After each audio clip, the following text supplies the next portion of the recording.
පෘථිවියේ තියෙන උසම කන්ද වන එවරස්ට් කන්ද මුහුදු මට්ටමේ සිට මීටර් 8848ක් පමණ උසයි. වසර මිලියන 50කට පෙර නිර්මාණය වූ මෙය වසරකට මිලිමීටර් 4කින් පමණ වර්ධනය වෙනවා. එවරස්ට් කන්ද කඳු නගින්නන් සඳහා ඉතා ජනප්‍රිය ස්ථානයක් වුණත් මෙම කන්ද ඉතා භයානකයි. එම භයානකත්වය අභියෝගයක් කරගනිමින් 1998 දී ෆ්‍රැන්සිස් ආසෙන්ටිව් බෝතල් කළ ඔක්සිජන් භාවිතා නොකර එවරස්ට් කන්ද මුදුනට ළඟා වූ පළමු ඇමරිකානු කාන්තාව බවට පත්වෙමින් ඉතිහාසගත වුණා. කඳු නැගීම කියන්නේ දුෂ්කරම සහ භයානකම ජයග්‍රහණ වලින් එකක්. ෆ්‍රැන්සිස් එය සාර්ථකව කළා. නමුත් ඒ සතුට දිගටම පැවතුනේ නැහැ. ඇය කන්ද බැසගෙන නැවත පහළට යන අතරතුර සියල්ල වැරදී ගියා. ඇගේ ශරීරය දුර්වල වුණා. ආපු මඟ සොයා ගැනීමට නොහැකි වුණා. අධික සීතල හිම නිසා අත්පා වැනි අවයවවල ජීවය නැති වුණා. අවසානයේ ඇය ඩෙත් සෝන් එකක නැත්නම් ඔක්සිජන් අඩු තැනක අතරමං වුණා. අනෙක් කඳු නගින්නන් ඇයව බේරා ගැනීමට උත්සාහ කළා. නමුත් මීටර් 8000ක උසකදී කෙනෙකුට උදව් කිරීමෙන් පවා ඔවුන්ගේ ජීවිතද අහිමි වීමට පුළුවන්. එසේනම් එවරස්ට් වලදී ඇයට සිදු වුණේ කුමක්ද? ඇයව බේරා ගැනීමට පුළුවන් වුණාද? එවරස්ට් කන්ද මෙතරම් භයානක ඇයි? තම ජීවිතය ගැනවත් නොතකා මිනිසුන් මෙම එවරස්ට් කන්ද තරණය කරන්නේ ඇයි? යන ප්‍රශ්න වලට උත්තර සහ තවත් බොහෝ දේ සමග එවරස්ට් වල නිදි සුන්දරියගේ සත්‍ය සීතල කතාව මේ වීඩියෝව හරහා ඔබට ගෙනෙන්නම්. රැඳී සිටින්න විශ්වසැරියේ YouTube නාලිකාව සමගින්.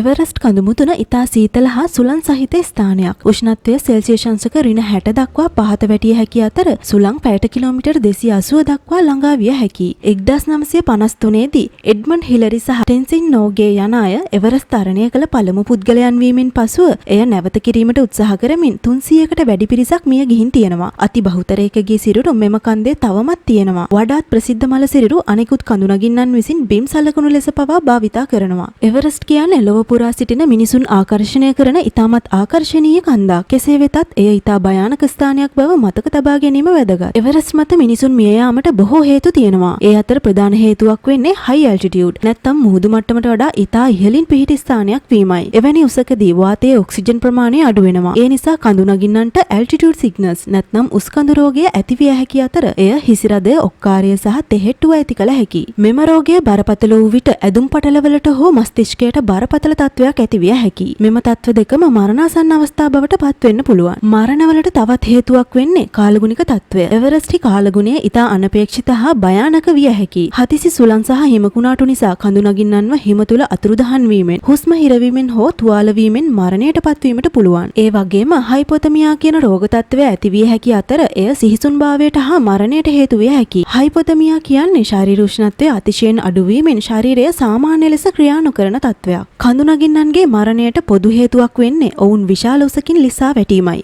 ඉතා පළපුරුදු කඳු නගින්නන් අතින් පවා මරණාසන්න අතුපසුවීම් සිදු විය හැකියි. එවරස්ට් කඳු තරණය ඉතා භයානක ක්‍රියාකාරකමක් වන අතර කඳු නගින්නෙකු නැවත ආරක්ෂිතව පැමිණෙන බවට කිසිවිටකත් සහතික විය නොහැකියි. මෙතරම් භයානක එවරස්ට් කන්ද අමතර ඔක්සිජන් නොමැතිව පවා තරණය කළ ෆ්‍රැන්සිස් ආසෙන්ටිව් වන ඇය වයස අවුරුදු 13 දී රොකීස් කඳු තනිවම තරණය කිරීමෙන් ඇගේ පළමු කඳු තරණය ජයගත් අයෙක්. ඇය විවාහ වුණේ රුසියාවේ උසම කඳු මුදුන් තරණය කිරීමේ ජයග්‍රහණය සඳහා හිමදෙවියා ලෙස ප්‍රසිද්ධ රුසියානු කඳු නගින්නක වන සර්ජි ආසෙන්ටිව් සමගයි. කඳු සඳහා ඔවුන් දෙදෙනාගේ තිබූ පොදු ආශාව ආදරයක් දක්වා වර්ධනය වුණා. ඔවුන් දෙදෙනා එක්ව රුසියාවේ බොහෝ කඳු මුදුන් තරණය කර තිබෙනවා. ඇය එල්බ්‍රස් කඳු වැටිය තරණය කර එහි ස්කී කරමින් ලිසා ගිය පළමු ඇමරිකානු කාන්තාවද වෙනවා. ඉන්පසු ඇගේ සිහිනය වුණේ අතිරේක ඔක්සිජන් නොමැතිව එවරස්ට් කඳු මුදුනට ළඟා වීමයි. එය අතිශය දුෂ්කර හා භයානක අභියෝගයක්. ඒ වන විට ෆ්‍රැන්සිස් සහ සර්ජිට අවුරුදු 11ක පුතෙක් හිටියා. ඔහු දැකපු භයානක සිහිනයක් නිසා එය තම මවට පවසා ඇයට එවරස්ට් තරණයට නොයන ලෙස ඉල්ලා සිටියා. නමුත් ෆ්‍රැන්සිස් තම තීරණය වෙනස් නොකිරීමට දැඩිව වග බලා ගත්තා. ඒ වගේම ෆ්‍රැන්සිස් සහ ඇගේ සැමියා සර්ජි 1998 දී එවරස්ට් වලට ඔවුන්ගේ ගවේෂණය සැලසුම් කළා. ඔවුන් දෙදෙනාටම ඉලක්කයක් තිබුණා. ඒ කඳු මුදුනට ළඟා වීම පමණක් නොවේ, එය බෝතල් කළ ඔක්සිජන් නොමැතිව සිදු කිරීමයි. එවරස්ට් කන්දේ මීටර් 8000 සිටි ඉහළ කොටසේ ඔක්සිජන් මට්ටම අතිශයින් අඩුයි. එම ප්‍රමාණය මුහුදු මට්ටමේ ඇති ඔක්සිජන් ප්‍රමාණයෙන් 3න් 1ක් පමණ වෙනවා. මෙම කලාපය මිනිස් සිරුරට බොහෝ අභියෝග එල්ල කරන අතර එය බියජනක මරණ කලාපය ලෙස හඳුන්වන්නේ ඒ නිසයි. ඔක්සිජන් නොමැතිව කඳු නගින්නන්ගේ වේගය මන්දගාමී කරනවා. මොළයේ සෛල මිය යනවා. පැහැදිලිවම ව්‍යාකූලත්වයට පත් වෙනවා. විවේක ගැනීමේදී පවා මරණයට පත්වීමට පුළුවන්. ෆ්‍රැන්සිස් හා ඇගේ සැමියා මේ අවදානම් ගැන හොඳින් දැනගෙන හිටියා. ඔවුන් ඒ සඳහා ක්‍රමානුකූලව පුහුණු වී ශාරීරයේ ඒ සඳහා අනුගත කරගත්තා. 1998 මැයි 17 ෆ්‍රැන්සිස් සහ සර්ජි ආසෙන්ටිව් එවරස්ට් කන්ද තරණය කිරීම ආරම්භ කළා. ඔක්සිජන් නොමැතිකම නිසා සියල්ල මන්දගාමී දුෂ්කර සහ වඩාත් භයානක වුණා. එහෙත් සෑම ප්‍රමාදයකින්ම අඩු කාලයක්, අඩු ශක්තියක් සහ වැඩි අවදානමක් ඇති බව ඔවුන් දැනගෙන සිටි නිසා ඔවුන් ඉදිරියට ගමන් කළා. මැයි 21 වන දින යුවල කඳු මුදුනට ළඟාවීම සඳහා නැවත නැගීම ආරම්භ කළත් ෆ්‍රැන්සිස් සහ සර්ජි දැනටමත් වෙහෙසටපත්ව සිටියා. ඔවුන් තවදුරටත් තම ජීවිතය අවදානමට ලක් නොකර අවසාන තල්ලුවට පෙර විවේක ගැනීම සඳහා කඳවුරට ආපසු ගියා. යුවල නොපසුබටව කටයුතු කර මැයි 22 වන දින සාර්ථකව කඳු මුදුනට ළඟා වුණා. එදින බෝතල් කළ ඔක්සිජන් නොමැතිව එවරස්ට් තරණය කළ පළමු ඇමරිකානු කාන්තාව ලෙස ෆ්‍රැන්සිස් ඉතිහාසයට එක් වුණා. නමුත් සැමරුම් නැත, ඡායාරූප නැත. ලෝකයේ උසම ස්ථානයේ හුස්ම ගැනීමට නොහැකි සීතල කඳු නගින්නන් දෙදෙනෙකු පමණයි. ජයග්‍රහණය වෙනුවට ඇයට දැනුනේ වෙහෙසක් පමණයි. කෙසේ වෙතත් ඔවුන්ගේ නැවත බැස යාම වේදනාකාරී ලෙස මන්දගාමී වුණා. සෑම පියවරක්ම සිතාගත නොහැකි තරම් දුෂ්කර වුණා. ෆ්‍රැන්සිස් සහ සර්ජි ඔවුන් සැලසුම් කළ කාලයට වඩා බොහෝ පසුපසින් සිටියා. ෆ්‍රැන්සිස් සහ සර්ජි දින ගණනක් තිස්සේ මීටර් 8000කට වඩා උසින් පිහිටි එවරස්ට්හි ඔක්සිජන් අඩු භයානකම මරණ කලාපයේ සිටියා. ආලෝකය අඩු වෙමින් අඳුර වෙමින් යන වෙලාවේ ෆ්‍රැන්සිස් සහ සර්ජි පහළට බැසීම ආරම්භ කළා. නමුත් ඉදිරියේදී කුමන තත්වයකට මුහුණ දෙන්න වෙයිද කියලා ඔවුන්ට තේරුණේ නැහැ. ඔවුන් ඔවුන්ගේ ජීවිතේ වඩාත්ම භයානක පරිච්ඡේදය ආරම්භමින් සිටියා. ඔවුන්ගේ බැස යාම වේදනාකාරී වුණා. ෆ්‍රැන්සිස්ගේ ශක්තිය ක්‍රමයෙන් අඩු වෙමින් හයිපොක්සියා සහ සෙරිබ්‍රල් එඩිමා කියන ඔක්සිජන් අඩුවීම නිසා මොළය ඉදිමීමෙන් ඇතිවන මාරාන්තික තත්වයකින් පීඩා විඳිමින් සිටියා. කෙසේ හෝ රාත්‍රී අඳුරේ ඔවුන් අතර සම්බන්ධතාවය නැති වී දෙදෙනාටම ඔවුන් මග ඇරුණා. පසුදා උදෑසන වෙනකොට සර්ජි ඔවුන්ගේ කැම්ප් එකට ළඟා වුණත් ෆ්‍රැන්සිස් තවමත් පැමිණ නැති බව ඔහුට පෙනුණා.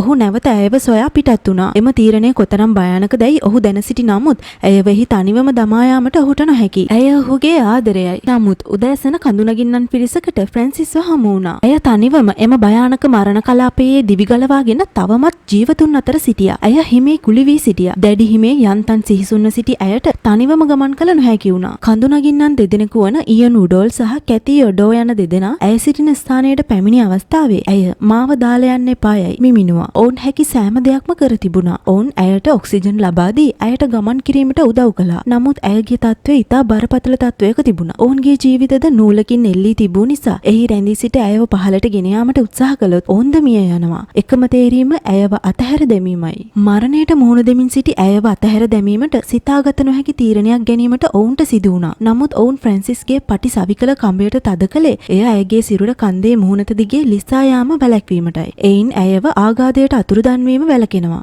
කැති පැවසුවේ ෆ්‍රැන්සිස්ගේ සම කිරි සුදු සහ සම්පූර්ණයෙන්ම සිනිඳු බවත් දැඩි ලෙස හිමෙන් වැසී තිබුණු බව සහ ඇය පෝසිලේන් බෝනික්කකුමෙන් පෙනුණු බවයි. අවසානයේ ෆ්‍රැන්සිස් 1998 මැයි 24 වන දින වයස අවුරුදු 40 දී එවරස්ට් වල ඇයව අවසන්වරට දුටු ස්ථානයේම මිය යනවා. ෆ්‍රැන්සිස්ගේ දේහය දශකයකට ආසන්න කාලයක් කන්ද මත පැහැදිලිව දැකගත හැකි වුණා. හිමෙන් වැසී දම් පැහැති ජැකට් එකකින් සැරසී සිටි ඇයගේ සිරුර ඒ අසලින් යන සෑම කඳුනගින්නෙකුටම දැකගත හැකි වුණා. මිනිසුන් ඇයව ස්ලීපින් බියුටි නැත්නම් නිදි කුමරිය ලෙස හැඳින්වීමට පටන් ගත්තා. ඒ ඇයගේ පෙනුම නිසා පමණක් නොවේ. ඇය වටා හද කම්පා කරවන නිශ්ශබ්දතාවය සහ හිමේ වැතිර ඇය නිදා සිටිනවාක් මෙන් සාමකාමී පෙනුමක් ලබා දුන් නිසයි. ඇගේ සැමියා සර්ජි සම්බන්ධයෙන් ගත් කල ෆ්‍රැන්සිස් සෙවීමේදී ඔහු වැටි ඇති අතර ඔහු අධික ලෙස වෙහෙසටපත්ව ඇය වෙත ළඟාවීමට නැවත ඉහළට නගින අතරතුර අනතුර සිදුවන්නට ඇති අතර දින කිහිපයකට පසු සර්ජිගේ සිරුර කන්දේ පහලින් හමු වී තිබෙනවා. දින කිහිපයක් ඇතුළත එකම සිහින ඉටු කිරීමට උත්සාහ කරමින් අවසානයේ දෙදෙනාම එවරස්ට් මත මිය ගියා.